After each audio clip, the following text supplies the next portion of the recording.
একটা fake account থেকে তৎকালীন মন্ত্রী ছিল শাহজাহান খান, উনি একটা জায়গায় লস্কর নিয়োগ দিয়েছিলেন। তো 90% নিজের জেলার থেকে দিয়েছিলেন মার্শাল্লাহ। তো একজন আপনার ফেসবুক স্ট্যাটাস দিয়েছিল ফেক অ্যাকাউন্টে, আমার নামের ফেক অ্যাকাউন্টে, যে তবু তো ভালো উনি 90% নিজ জেলা থেকে দিয়েছেন, 100% তো আর দেন নাই।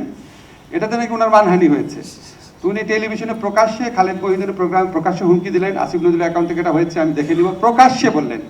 খালেদ তাকে বারবার বললো, আরো তো অনেকে লিখছে আপনাকে নিয়ে, মন্ত্রীরা পার্লামেন্টে হাসাহাসি করছে, ওই অ্যাকিউজ করছে, সেগুলি কি না উনি করবেনই মামলা। ওনার ভাগ্নেকে দিয়ে মামলা করানো হলো ফেক অ্যাকাউন্ট, যেটা আমার অ্যাকাউন্টই না। ওনাকে মন্ত্রণালয়ে কোনো সাংবাদিক, জিল্লুর রহমান ছিল, রোজিনা ছিল, ফোন করে জানালো এটা কিন্তু ওনার অ্যাকাউন্ট না, এটা কনফার্ম এটা ফেক অ্যাকাউন্ট। যাই হোক, এই মামলাও খেয়েছিলাম। তবে আমাদের সবাই একরকম সাফার করেনি। আজকে আমরা যে খাদিজাতুল কোবরার ঘটনা শুনলাম, এটা সবচেয়ে নির্মম দিক ছিল। আপনারা খেয়াল করেন এই জিনিসটা, হাইকোর্ট জামিন দিয়েছিল, তারপরে আপিলের ডিভিশন এই জামিনের ডেটটা বারবার পিছাচ্ছিল, যেন বিচার ছাড়াই তাকে বারবার জেলে রাখা হয়। মানে একটা দেশের আপিল বিভাগ, এবং আমি পার্সোনাল কিছু অভিজ্ঞতা আছে। আমি ওখানে ব্যক্তিগতভাবে তখনকার অ্যাটর্নি জেনারেল ছিলেন, ওনাকে বলেছিলাম যে এটা কী করতেছে আপিলের ডিভিশন। উনি যেহেতু নাই, আমি ওনার অবর্তমানে উনি কী উত্তর দিয়েছে ওটা বলতে চাই না। যাই হোক, এই সমস্ত মর্মান্তিক অভিজ্ঞতা ছিল, আমাদের সবার মতামত আমি শুনেছি। আমার মনে হয় অবশ্যই আমাদের ডিজিটাল সিকিউরিটি অ্যাক্ট বাতিল করা উচিত, সেদিকে আমরা যাব।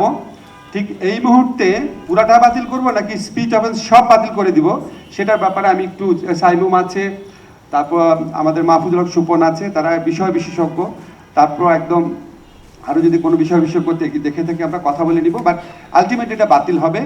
পরবর্তীকালে যখন নতুন আইন হবে, এটার বেসিক অ্যাপ্রোচ থাকবে সাইবার সুরক্ষা দেওয়া এবং নাগরিককে সুরক্ষা দেওয়া বিশেষ করে। এবং সেখানে অবশ্যই আমরা নারী এবং শিশুদের, ওনাদের স্পর্শকাতরতা বিবেচনা করে সমাজে, আমাদের মতো সমাজে ওনাদের জন্য স্পেশাল সিকিউরিটি রাখার ব্যবস্থা করব। এআই রিলেটেড বা নতুন টেকনোলজি, এগুলো আমি সব কিছু বুঝি না, আমি মাহফুজুল হক সুপনের সাথে কথা বলবো, এগুলিকে কভার করার চেষ্টা করব। আর আমরা এরকম সেমিনার অব্যাহত রাখবো। আরেকটা জিনিস বলে রাখি আপনাদের, যে আমরা সাইবার সিকিউরিটি অ্যাক্ট বা এর আগের পূর্বসূরি যে মামলাগুলো ছিল সেগুলো আমরা সব প্রত্যাহারের উদ্যোগ নিয়েছি। কিন্তু আমাদের একটা ধারণা আছে কি, নাগরিক পরিসরে, যে একটা আইন মন্ত্রণালয় বা স্বরাষ্ট্র মন্ত্রণালয় চাইলেই সব মামলা উদ্যোগ করে দিতে পারে একবারে। এটা সত্যি না, আপনারা প্লিজ একটু ভালো করে একটু মনে রেখেন। একটা মামলার বিভিন্ন স্তর থাকে, হ্যাঁ, পুলিশ ইনভেস্টিগেশনের স্তর থাকে, তারপর চার্জশিটের পরের স্তর থাকে, আবার কনভিকশন হয়ে গেলে অন্যরকম অবস্থা হয়। সব মামলা ইচ্ছা করলেই উইথড্র করা যায় না, এবং মামলা উইথড্র করার ক্ষেত্রে অনেক ক্ষেত্রে, বিশেষ করে যেই মামলায় কনভিকশন হয়ে যায়, সেখানে যে কনভিক্টেড হয়েছে ওনার আবেদন ছাড়া মামলা প্রত্যাহারের সুযোগ নেই। আইন মন্ত্রণালয়ের পক্ষে কোনোভাবেই এটা করা সম্ভব না।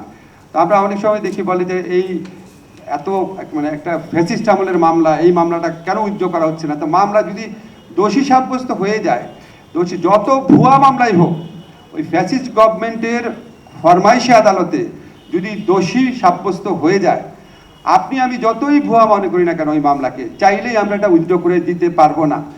বাদী, ওই মামলায় যারা দোষী সাব্যস্ত হয়েছেন তাদের আবেদন করতে হবে, তাদের একটা ইচ্ছার প্রকাশ থাকতে হবে, এবং একটা প্রসেসের মধ্যে দিয়ে যেতে হয়। যাই হোক, আমরা ডিজিটাল সিকিউরিটি অ্যাক্টের ক্ষেত্রে এই প্রসেসগুলো ফলো করার চেষ্টা করব। আমাদের গুড ইন্টেনশন আছে, আমাদের মধ্যে সবার মধ্যে ঐক্য আছে, আমরা জানি কি করতে হবে, কিভাবে করতে হবে, সেটা নিয়ে আমাদের আরেকটু আলোচনার প্রয়োজন আছে। বাট আপনাদেরকে কথা দিতে পারি, আমরা পর্যায়ক্রমে সকল ধরনের কালা কানুন থেকে বাংলাদেশকে মুক্ত করব। আজকে ছাত্র জনতার বিপ্লবের মাধ্যমে যেই বাংলাদেশ গঠিত হয়েছে, বৈষম্যহীন, শোষণহীন বাংলাদেশের স্বপ্ন নিয়ে, রাষ্ট্র সংস্কারের স্বপ্ন নিয়ে, আমাদের আইন সংস্কারের মধ্যে তার প্রতিফলন ইনশাআল্লাহ আপনারা পাবেন।